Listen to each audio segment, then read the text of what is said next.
all happening there, exciting stuff. It's 293 for 7, don't go away. 30 runs, 18 balls, runs per over at 10. It's been hovering around that mark for some time. Only 3 wickets in hand. Still good batting to come. Vettori, Mills, a good boundary hitter.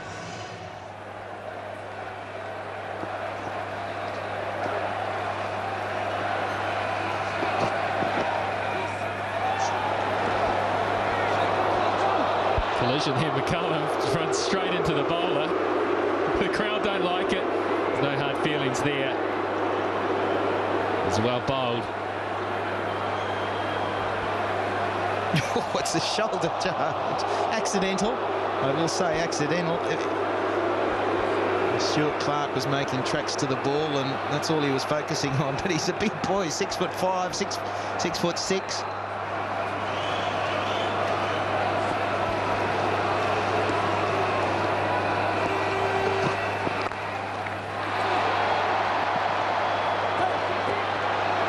Coming back for 2, he's in trouble, he's gone. Well, you could see it coming. They had to take it, I suppose. Always going to be easier for the non-striker because he's backing up. He's got a metre or 2 on the guy who's played the shot. And so Marshall, in an attempt to come back for 2, is run out by quite a long way. Well, they had to chance the arm. This one just wasn't on, though. A mile short. It was a good throw, close enough to the stumps. Gilchrist didn't have too much work to do. James Marshall, isn't he delighted? He knew they were under pressure. He knew they needed a wicket. James Marshall on his way for 6. New Zealand 295 for 8. Can Vettori come up with some magic? Wave that magic wand, that bat of his, in the right way. He needs to. 28 off 16.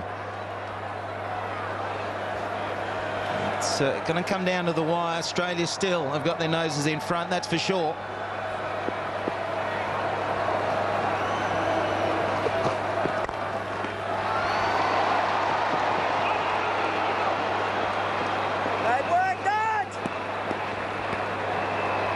The last over is an interesting one. If we get there, you've got Stuart Clark, this is his 10th. Lee's got 1 to bowl, and then there's 1 up for grabs. I'm sure Mick Lewis is going to bowl that. Beyond debut, what pressure it could be for Mick Lewis, first game up, having to bowl the last over of a one-day international. Here's the run out again. James Marshall nowhere near. Always on at that stage, though.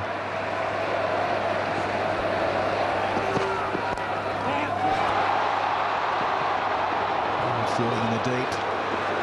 Brad Hogg. And that's 2 runs, so a little bit closer.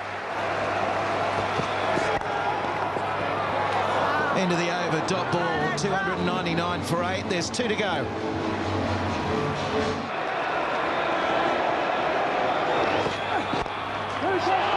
Dead straight, that's a good place to hit.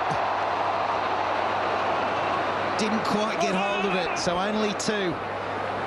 Straight off the blade. I thought that was whizzing down the ground for 4, but it didn't quite hit it hard enough.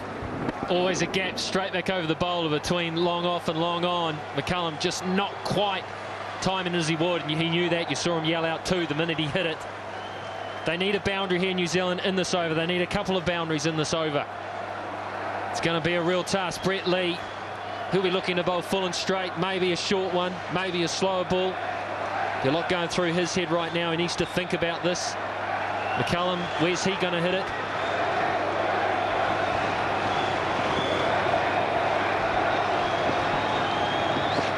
Oh, there's the beamer that goes horribly wrong at times. It's because Brett Lee searches for the Yorker at this stage. It's never intentional, but it's 5 runs. It's very costly, and in a way it's a little bit back to New Zealand for a shocking ball to get.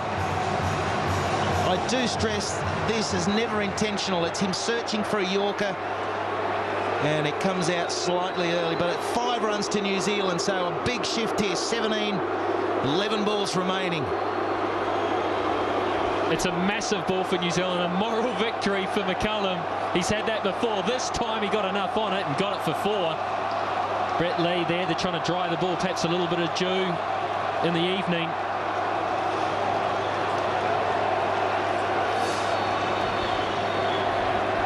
It's going to look ugly. And at that pace, you don't want to be receiving a beamer. And McCullum, that's 2 in a year from Brett Lee.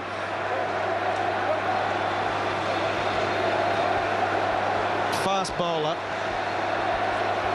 99% of the time does not deliberately bowl those, and I know Brett Lee very well, and it's not in his nature. So anyone at home thinking that's intentional, I'm here to say it's not. It's an attempted Yorker gone a bit wrong. That's intentional from Brett Lee, the bouncer, and a silly option. It's cost him again. Still 11 balls, 16 runs. Wow, this is right down to the wire. Brett Lee's been under the pump in this game, and the thinking hasn't been there. This is stupid stuff, really. Obviously, the beamer, I agree with you, unintentional ball slip. He's followed up with a very short delivery. That's just handing runs to this New Zealand team.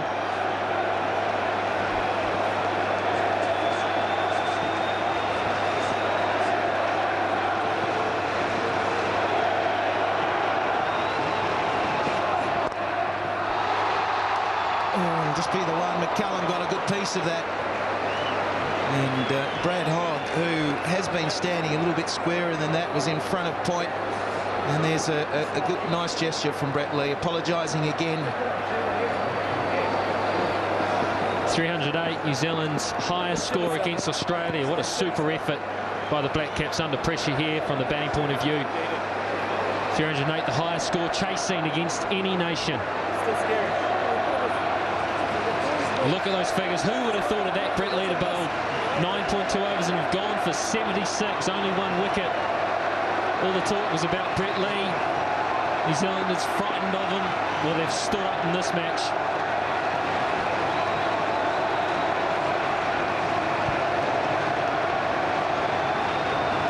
The crowd are going berserk. It's not a full house, but you'd think it was the noise they're making.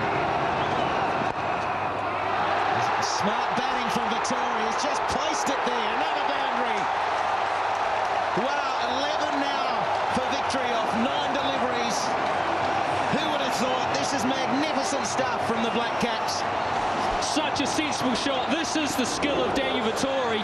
Courage and composure under fire. He waited there. That's the area where he can score his runs. He got the width. And look at this. He didn't swing wildly. He placed it. That's the captain. That's a captain's shot under pressure. And now the pressure is back on Australia. 11 from 9. It's almost in New Zealand's favour. Can they bring it home? It will be the greatest victory New Zealand cricket has ever had in a one-day international.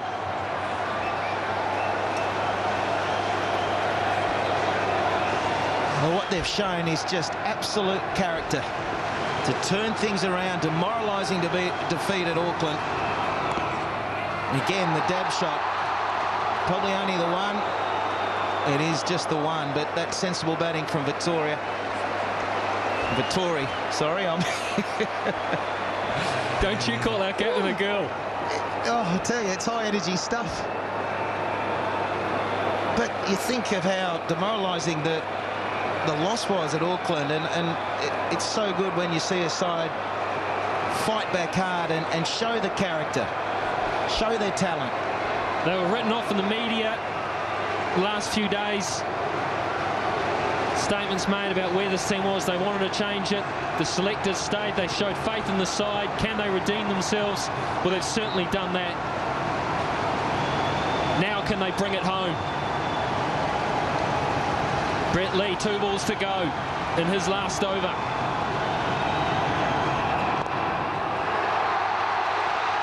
That'll be 2. He's just wide of Ponting at mid-wicket.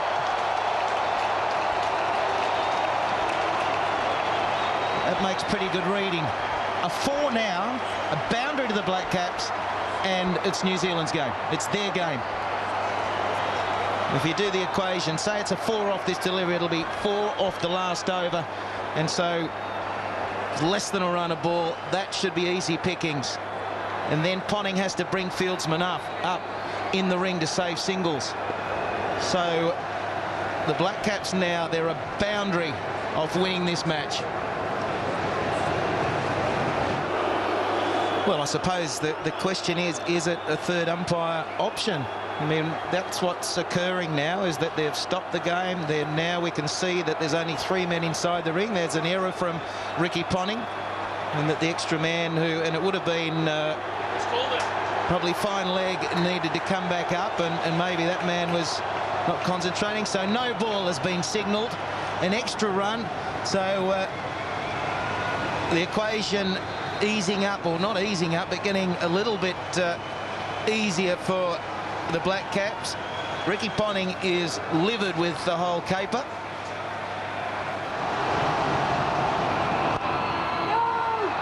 Well, dot ball, there's one back. One back, so 7 off 7 now. Doesn't it just show what pressure can do? When it's all going on and you're trying to save runs, and Ricky Ponting's thinking of a million things, that he just assumes, I suppose, that the fieldsmen are going to make sure that there's 4, and it's a pressure. Well, not in his wildest dreams, coming out after lunch or after dinner, would Ponting have thought he would be in this situation. He probably can't quite believe what's happening.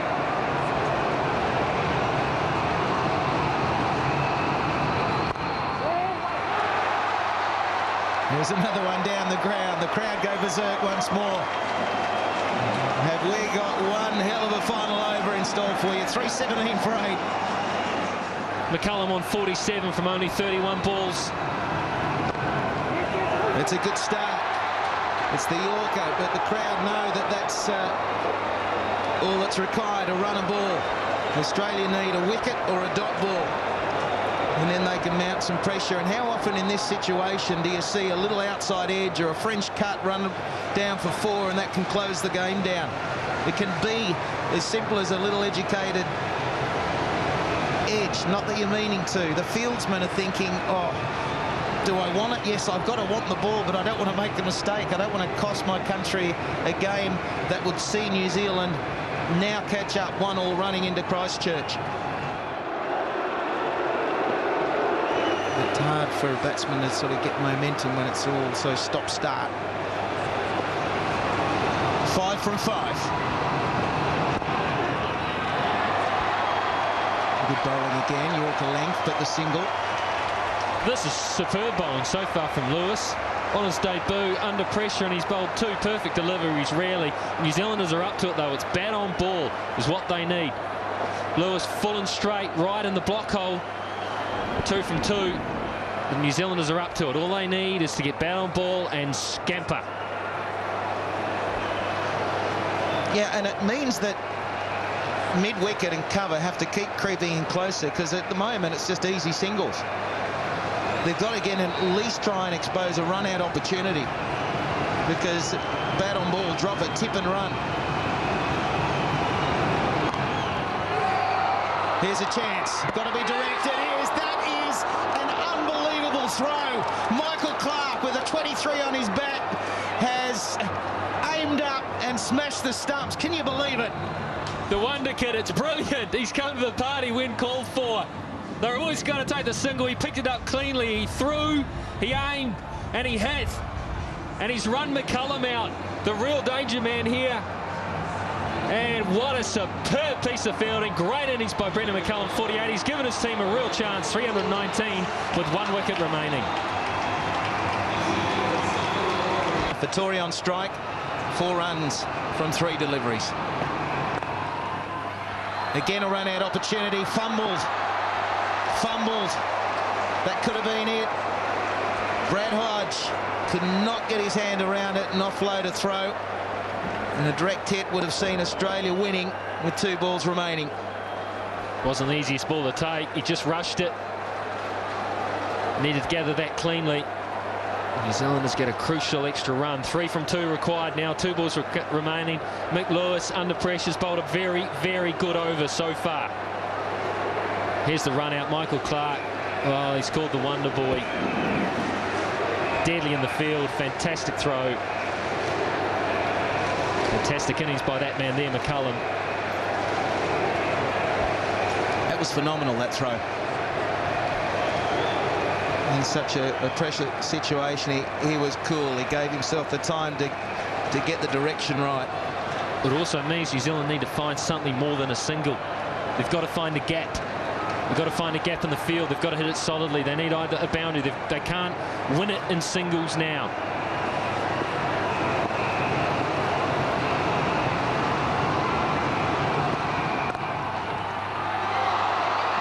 Oh, dear, oh dear, what's going on out there? They will go up to the third. I think he's made it, though.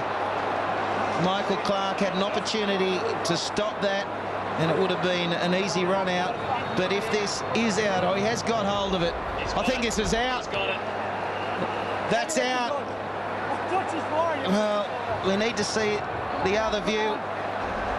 I think this is going to be out. He's got it.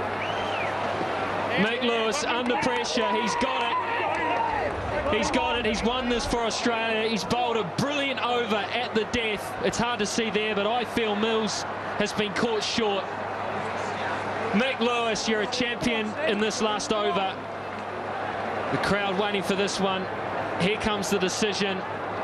This could break the hearts of the people in the stadium, the people watching in New Zealand. Still having a look at this.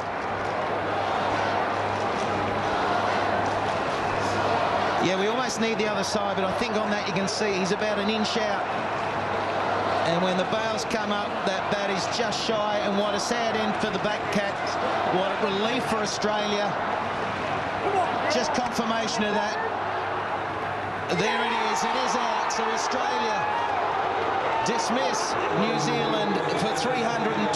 There was one ball remaining, and they fall 2 runs short of the 322.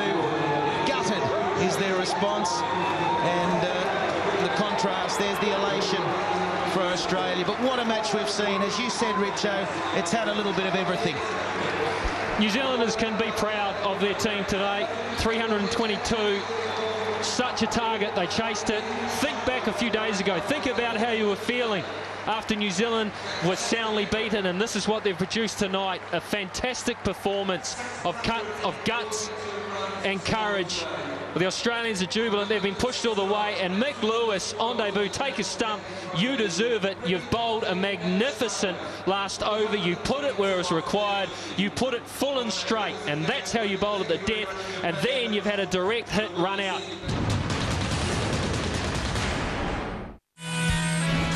You should watch NRL Teams because it's the only place to find out first who's in and who's out every week. I reckon to see where their favourite player is. Who's in and who's out and why, and whether there's a young kid that's coming to the competition.